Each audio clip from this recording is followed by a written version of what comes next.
Avez-vous jamais pris le temps de vous poser la question: ai-je une vision pour ma vie et quelle est cette vision? La plupart des gens reculent devant l'idée d'avoir une vision pour leur vie, en dehors de leurs besoins et en dehors de leurs circonstances, parce qu'ils pensent que les visions sont seulement pour les rares personnes qui sont privilégiées, parce qu'ils pensent que c'est pour les gens qui peuvent vraiment voir grand et avoir de grandes visions et de grands plans pour la vie. Mais ce n'est pas de cela que je parle. Parce qu'en réalité, la Bible nous le fait bien comprendre. Tous les enfants de Dieu, qu'ils aient 50 ou 15 ans, doivent avoir une vision pour leur vie. Vous voyez, une vision pour la vie peut être grande ou petite, peu importe. Une vision pour la vie peut être globale ou locale, peu importe. Avoir une vision pour la vie n'est pas pour les rares privilégiés.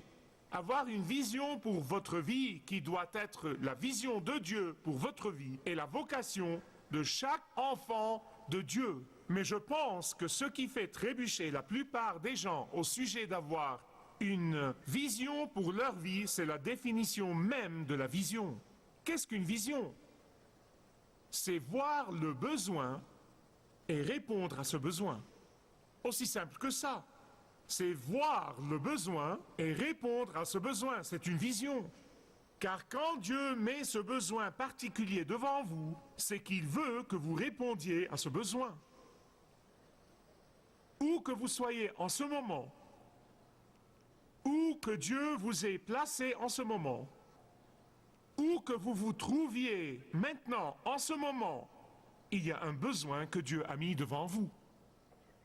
Avoir la capacité de voir ce besoin et la volonté dans votre cœur et dans votre esprit de répondre à ce besoin est ce qui fait de vous une personne visionnaire. Écoutez avec soin.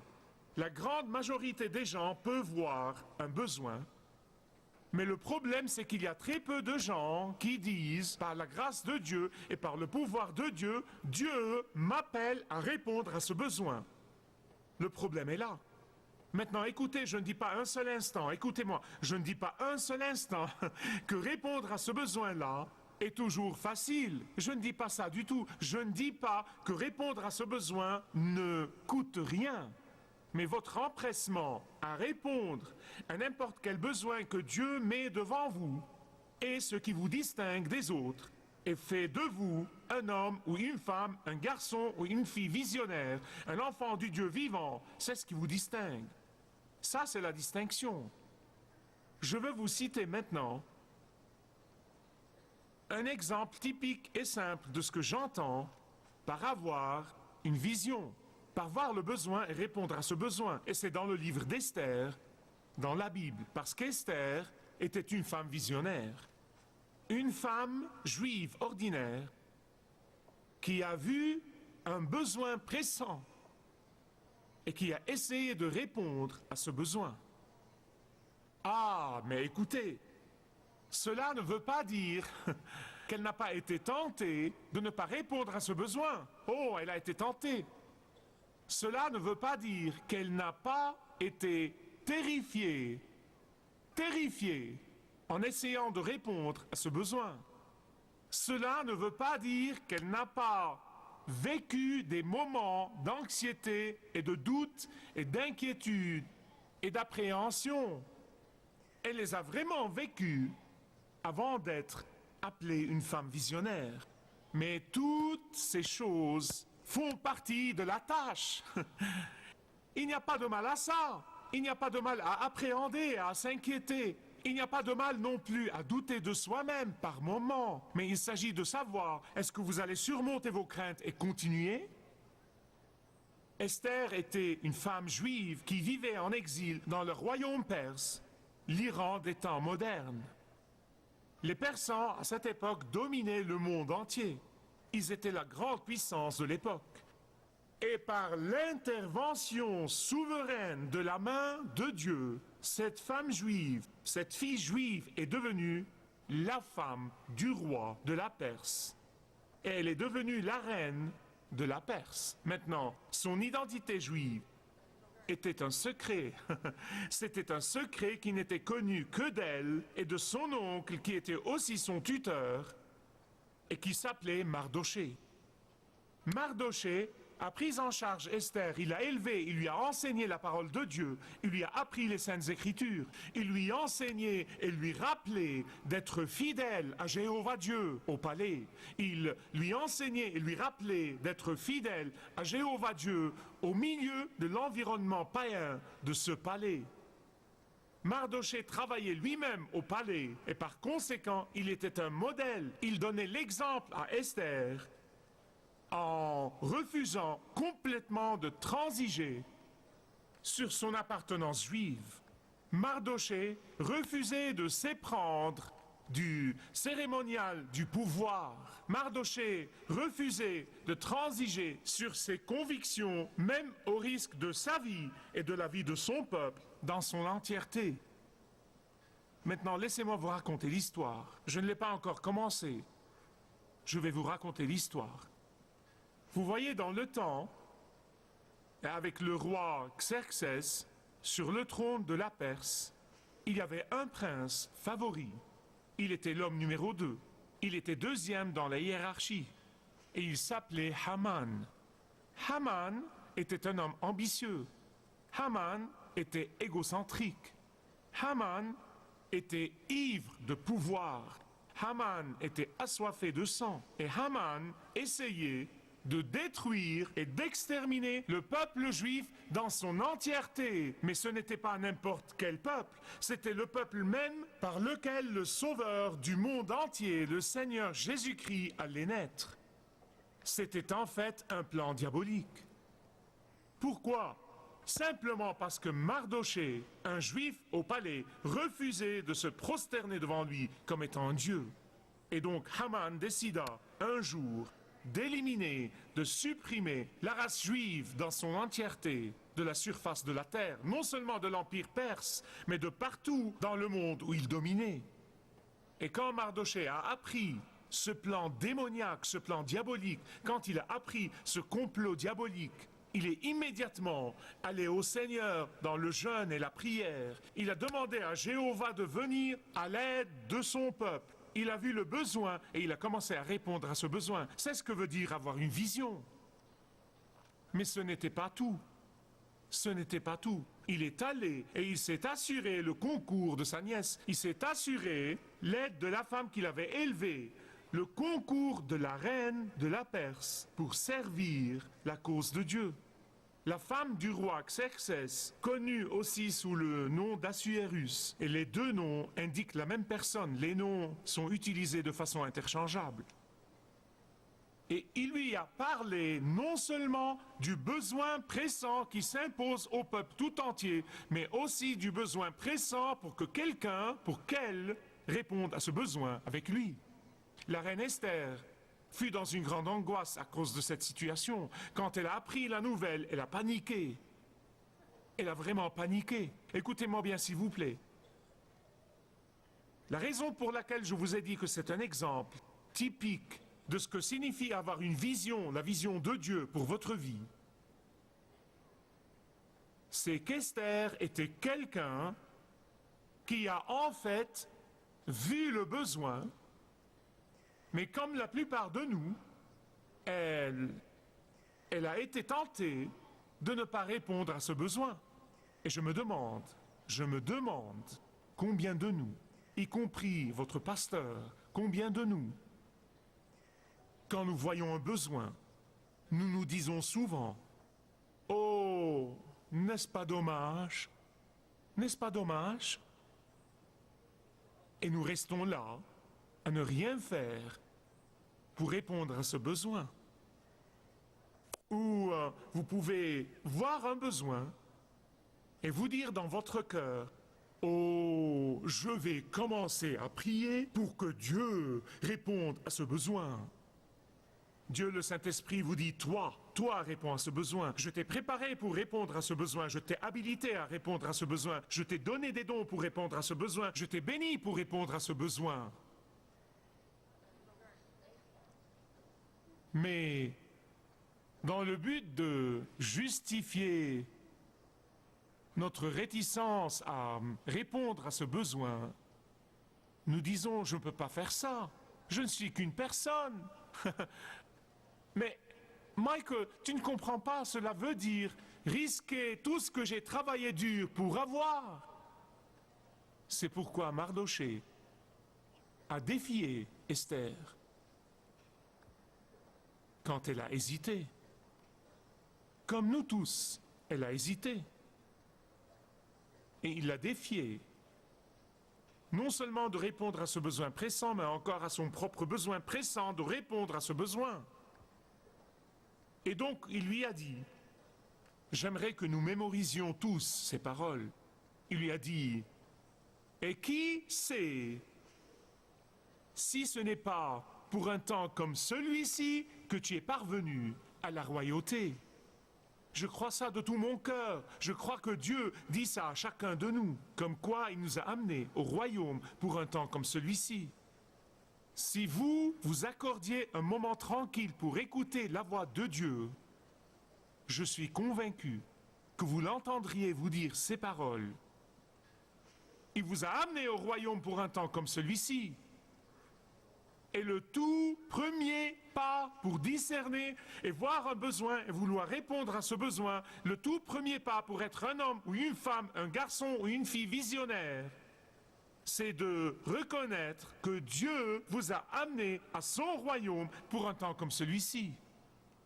Écoutez ce que quelqu'un a écrit il y a très longtemps, intitulé « Qui suis-je ? Je n'ai pas toujours été, et je ne serai pas toujours. Mais en ce moment, je suis en marche, je mesure la vie. Les gens m'attendent, oh, ils se soumettent à moi, et ils me craignent. Mais personne ne peut m'arrêter à part le Seigneur. La plupart des gens pensent que je serai en marche pour toujours, mais ce n'est pas le cas. Quand Dieu m'arrêtera, ce sera la fin. À ce moment-là, ce sera trop tard. Trop tard pour pardonner à votre frère, pour vous excuser auprès de votre sœur, pour dédommager un vieil ami. Le pire de tout, ce sera trop tard pour accomplir quelque chose de grand pour Dieu. Je m'appelle le temps. Et quand je serai terminé, vous irez avec moi à l'éternité. Le temps est essentiel. Dieu vous a amené au royaume pour un temps comme celui-ci. Seul le péché et la désobéissance vous empêchent de voir cette réalité. Focaliser sur vos problèmes et vos besoins va vous rendre aveugle quant à votre besoin pressant et urgent de voir la vision de Dieu pour votre vie. Maintenant, vous pouvez ouvrir vos Bibles. Le livre d'Esther, chapitre 4. Regardez les versets 15 et 16. Et comme vous les regardez, laissez-moi vous dire ce que vous allez lire. Comme Esther se rend finalement compte de ce besoin pressant et de l'appel de Dieu sur sa vie pour répondre à ce besoin, comme elle se rend compte de la vision de Dieu pour sa vie, voici ce qu'elle dit. Et Esther dit de répondre à Mardochée. Va, rassemble tous les Juifs qui se trouvent à Suse, et jeûnez pour moi. Et ne mangez ni ne buvez pendant 3 jours, ni la nuit, ni le jour. Moi aussi, avec mes servantes, nous jeûnerons de même. Et dans ces conditions, j'entrerai vers le roi, ce qui n'est pas selon la loi. Et voici ce que vous devez souligner plusieurs fois. Et si je péris, je périrai. Vous voyez, elle était censée donner au roi, bien qu'elle soit la reine, elle était censée donner au roi un préavis de 30 jours avant d'entrer auprès de lui. Maintenant, il peut l'appeler, elle peut entrer, mais elle ne peut pas le faire sans avoir été appelée. Un préavis de 30 jours, c'était la loi des Mèdes et des Perses qui ne pouvait pas être annulée, même pour une reine. Et c'était contre la loi, dans ces circonstances, qu'elle fasse irruption dans le palais du roi, dans le trône du roi. Et c'est pourquoi elle dit que c'est contre la loi, et elle dit, si je péris, je périrai. Maintenant, bien-aimés, écoutez-moi. C'est ce que j'appelle risquer toute chose pour Dieu. C'est ce que j'appelle risquer toute chose pour se fier à son Dieu. Le défi de Mardochée à Esther peut se résumer ainsi. Écoutez-moi avec soin. Pose-toi la question. Esther, pose-toi la question. Pourquoi es-tu dans le palais pour commencer ? Pourquoi es-tu, toi la fille juive, devenue la reine de la Perse pour commencer ? Pourquoi ces privilèges et ces bénédictions t'ont-ils été donnés par Dieu ? Pourquoi, quand il y a tant de femmes belles, intelligentes et qualifiées dans le royaume, Dieu t'a-t-il donné cet honneur ? Pourquoi es-tu dans cette position d'influence, dans cette position d'impact, dans cette position importante ? Pourquoi as-tu été si béni de Dieu ? Ah, là est la question. Là est la question. Pour que tu sois capable d'avoir une vision, la vision de Dieu, et de sauver tout le peuple juif. Écoutez, je sais que vous et moi n'aurons jamais ce genre d'ampleur en ce qui concerne nos ministères et notre impact sur la vie des autres. Mais écoutez-moi, aux yeux de Dieu et en ce qui le concerne, ça ne change rien. Sa vision pour vous et votre obéissance à cette vision est aussi importante que celle d'Esther. C'est la perspective de Dieu.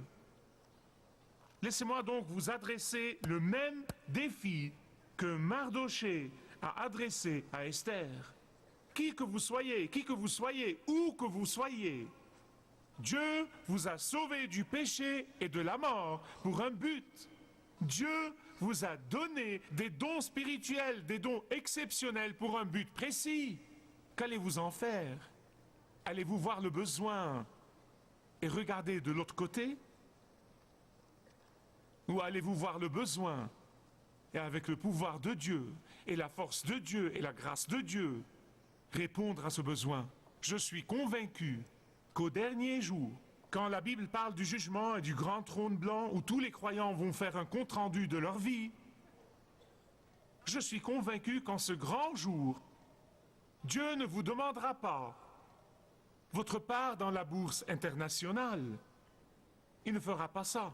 Il ne vous demandera pas un relevé de votre fortune. Il ne vous demandera pas à combien de conférences, à combien de congrès vous avez assisté. Il ne vous demandera pas ça. Il vous demandera: qu'avez-vous fait des ressources et des bénédictions que je vous ai données?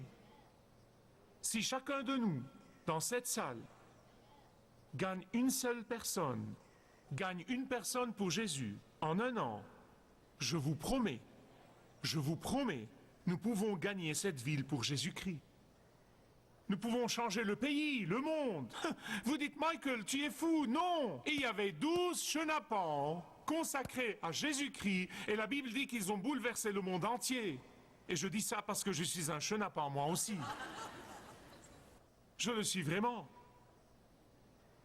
À cause de leur engagement, Dieu les a vus capables de bouleverser tout l'Empire romain. 12 hommes. Vous voyez, la vision n'est pas une exclusivité des prêcheurs et des pasteurs et de ceux qui sont dans un ministère à plein temps. Non, non, non. La vision est pour tous les enfants du Dieu vivant, qu'ils aient 50 ou 15 ans. Dieu vous a amené au royaume pour un temps comme celui-ci. Dieu veut que vous ayez sa vision pour votre vie. Allez-vous dire: Seigneur, je ne vais pas regarder de l'autre côté. Seigneur, je ne vais pas attendre que quelqu'un d'autre réponde aux besoins. Ou allez-vous dire: par ta grâce, Seigneur, par ton pouvoir, par ta force, je répondrai aux besoins. Je serai ton serviteur, je serai ton porte-parole. Mais peut-être qu'il y a quelqu'un ici aujourd'hui qui n'a jamais confié sa vie à Jésus-Christ, qui ne l'a jamais reçu comme Sauveur et Seigneur. Vous devez commencer ici, parce que Dieu vous veut. Il veut vous sauver éternellement, puis il veut vous donner une vision dans le ministère. Aujourd'hui, vous pouvez dire, Seigneur Jésus, viens dans ma vie.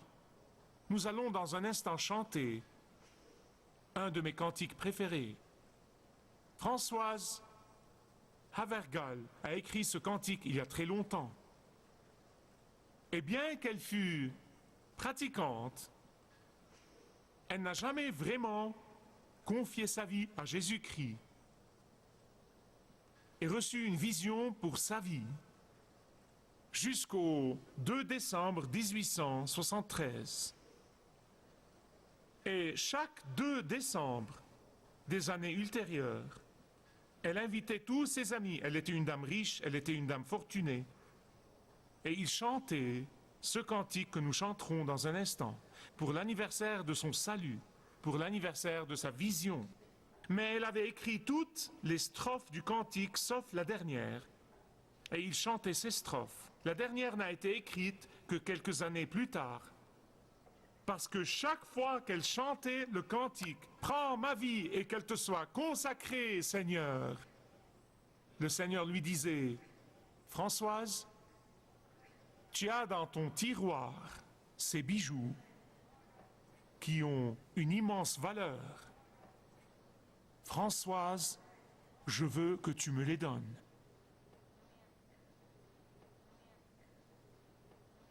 Prends mes mains, prends mes pieds. Et Dieu lui disait, les bijoux. Prends ma langue et laisse-la te louer, tes bijoux. Et finalement, elle a ouvert sa boîte à bijoux. Ces bijoux magnifiques, hérités de génération en génération. On a choisi deux de valeur immense à cause de leur valeur sentimentale et de ce qu'ils signifiaient pour elle, un de son cousin, un de sa mère.